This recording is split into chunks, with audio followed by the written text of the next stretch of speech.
The Wolfman and Me, Part 2, Private Crossley. Private Edgar Crossley shielded lighting his capstan fag from the enemy's sight and took his first mellowing drag. It was misty, so he was pretty sure he wouldn't be caught by a shell or a sniper, certainly with his head down in the trench. He had a few minutes before the whistle was due to go. Then all hell would let loose again, and hell would find him. Tonight he might have to kill his mates. The chaplain had explained he was absolved of guilt. They'd explained. All the same, Edgar Crossley, the man, would rather not have to obey orders. But he didn't want to be shot either. So Private Crossley would close his eyes and hope for the best, that they hang hell on the politicians for not doing their job, and not on him for doing his. He had a shotgun nursed under his arm, broken, 2 barrels sawn down for maximum spread, 2 barrels a cartridge apiece. Any man he didn't kill he was to bludgeon with the specially adapted stock, which looked more like a billhook or halberd to him. His dad's halberd had been with the family on the farm for 300 years that they knew of. 300 years, Edgar thought. What does that look like? He had written home a few days earlier and was hoping it would get there and that he'd said things right. He thought of his mam, calling to Mr. Prothero to read the letter to her. Hoped she didn't cry too much. He was the last of the bunch. Last of the Yorkvale pals who'd enlisted together at the old Anvil pub, where they'd done everything together: football, cricket, darts, weddings and deaths. They'd not hang their tankards there again. Landlord said they'd keep them there till they came home, and when they did, they'd always be full for 'em.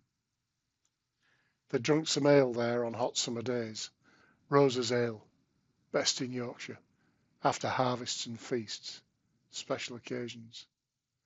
Like the day they found the Viking prow while reaping, and when the dig began, where they finished the day, the peat staining their arms and the sun deep tanning their faces. Then, when they got to the bottom of the ship and found what they found, they covered it back up, and they got drunk then too, pissed as newts, and they never crawled back to it neither. What he'd seen here was worse.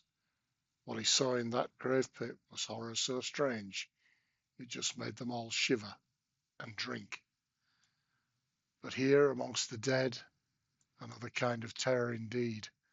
The whistle went, the officers shouted, the men hollered, the artillery set off their barrage.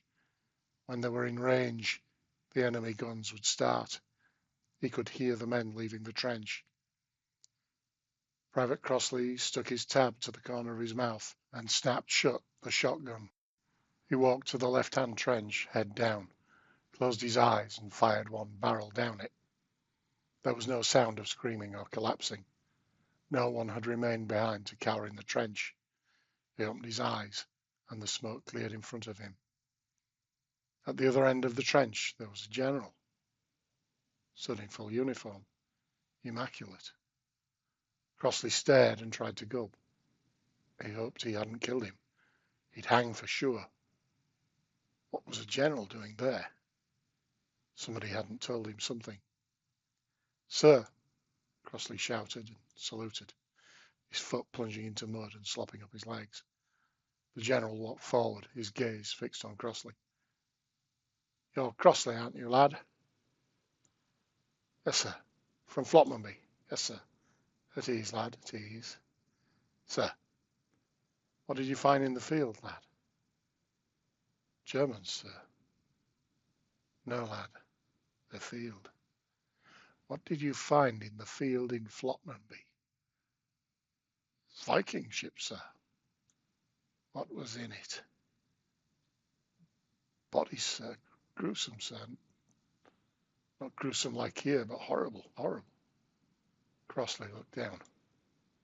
"What else?" "Sir?" "What else did you find in the pit?" "Weapons, sir." "And?" "That was it, sir." Do you know it, sir, Flopmummy? The General was close now, slapping his gloved palm with a riding crop. I know it well, Crossley. Did you steal from the ship, Crossley? Crossley became frightened. Nothing, sir. I didn't steal anything, sir.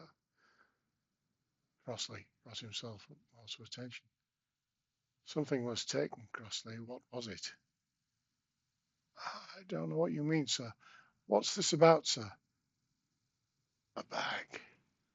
A simple little bag. Crossley. I want it back. Where is it? I don't know, sir. All I saw was the bodies, and I don't want to think about them. I took them out. The other lads might have it. It was all rotted, sir, rotted. The others didn't have it either. It was a statement of fact. The General lost interest in Crossley. The others, sir. You've spoken to them, sir. Before they died, the General said as he began to walk behind Crossley. You know you are the last to die, Crossley, the General said into the frightened man's ear from behind. Your mother will be proud. Crossley, too intimidated by rank to turn, looked ahead, saw the wet mud glistening pink with the rising dawn, heard the battle raging beyond the trench. He saw dark shadows of pilings or poles moving behind them. They were kinked and moving in an odd way. He didn't move. The shadows moved again as if they had stepped up onto the sides of the trench. Then a huge foot, thin and strange, stepped into the mud on the battlefield each side of the trench. Enormous legs, moving like a spider, Crossley thought. The huge legs turned in a straddle over the trench before Crossley had a chance to look up to the bent body, to the head. A great white, thin, angular face bobbed and leered in front of him, as if on strings, and a rubber neck, spidery, predatory, and mocking its doomed prey. It belongs to me. I want it back. The long, thin, delicate-looking fingers took the shotgun from Crossley's hand, and he died, beaten in a gangling frenzy by his own weapon, and no one left alive that day would ever know why, or even care about one more dead Tommy in a field far away.